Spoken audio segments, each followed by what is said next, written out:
कृष्ण ने प्यार किया तो राधा ने थोड़ी पूछा था कि तू का नाम मुसलमान है कि हिंदू है। రాధాకృష్ణుడు ప్రేమించుకున్నప్పుడు రాధాకృష్ణుడిని నువ్వు ముస్లింవా అని అడగలేదట.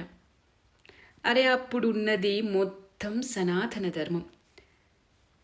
అప్పుడు నువ్వు ప్రేమించిన వాడి తాత ముత్తాతకి ముత్తాత కూడా సనాతన ధర్మంలోనే ఉన్నాడు.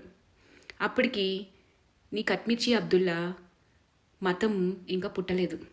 తప్పులు చేసేయాలి, ఇష్టం వచ్చిన పనులు చేయాలి, ఆమెకి ఇష్టం వచ్చిన పని చేసుకోవచ్చు, ఇష్టం వచ్చిన పెళ్లి చేసుకోవచ్చు, రేపు సుట్ కేసుల పాలు అవ్వచ్చు, రిఫ్రిజిరేటర్ల పాలు కావచ్చు, ఏమన్నా కావచ్చు. కానీ దాన్ని సమర్థించుకోవడానికి రాధాకృష్ణుడు ద్వాపర యుగానికి వెళ్ళిపోవాలి. అదే కృష్ణుడు చిటికెన వేలుతో గోవర్ధన పర్వతాన్ని ఎత్తాడు. దాంతో పోల్చుకోండి. అదే శ్రీకృష్ణుడు తన నోట్లో బ్రహ్మాండాన్ని చూపించాడు. అది చూపించగలరా? ఈమెని చూసి హిందూ తల్లిదండ్రులు అర్థం చేసుకోవాల్సింది ఏంటంటే హిందూ ఆడపిల్లలు ఎంత కన్ఫ్యూజన్లో బతుకుతున్నారు అని. మన ధర్మం గురించి మనం తెలుసుకోకపోతే ఇలాంటి పిచ్చి కూతులే కూస్తారు రేపు తప్పు చేస్తున్నాడు.